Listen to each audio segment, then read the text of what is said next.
ಅಕ್ಕ, ನನ್ಗೆ ಶೀತ ಮತ್ತು ಕೆಮ್ಮು ಆಗಿದೆ. ನಾನು ಔಷಧ ತರ್ತೀನಿ. ಈ ಔಷಧ ತಗೋಪುಟ. ಕಳೆದ ಬಾರಿ ನಾನಿದನ್ ತಗೊಂಡು ಪೂರ್ತಿ ಹುಷಾರಾಗಿದ್ದೆ. ಓ ಹಲೋ ಅಕ್ಕ, ನಿನ್ ಗೊತ್ತಾ ನಾನು ಯಾರು ಅಂತ? ನೀನು ಆಂಟಿಬಯೋಟಿಕ್ ಅಲ್ವಾ? ಕಳೆದ ಬಾರಿ ಪ್ರಯೋಜನ ಆದ ಆಂಟಿಬಯೋಟಿಕ್ ಈ ಬಾರಿಯೂ ಪ್ರಯೋಜನಕ್ಕೆ ಬರುತ್ತೆ ಅಂತೇನಿಲ್ಲ.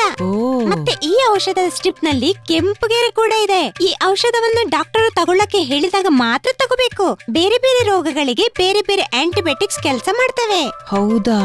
ನಿಮ್ಗೆ ಗೊತ್ತಾ ನೇಹಾಗೆ ಏನು ಇನ್ಫೆಕ್ಷನ್ ಅಂತ? ಇಲ್ಲಪ್ಪ.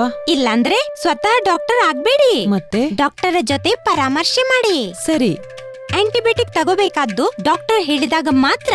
ಮತ್ತೆ ನೆನ್ಪಿಡಿ, ಯಾವ ಔಷಧದ ಸ್ಟ್ರಿಪ್ ನಲ್ಲಿ ಕೆಂಪುಗೆರೆ ಇದೆಯೋ ಅದನ್ನ ಮಾತ್ರ ಡಾಕ್ಟರ್ ಸಲಹೆ ಹೊರತು ತಗೊಳ್ಳೇಬೇಡಿ. ಯಾವಾಗ್ಲೂ ಆಂಟಿಬಯೋಟಿಕ್ಸ್ ಕೋರ್ಸ್ ಪೂರ್ತಿ ಮಾಡಿ, ಮಧ್ಯೆ ಯಾವತ್ತೂ ನಿಲ್ಲಿಸ್ಬೇಡಿ.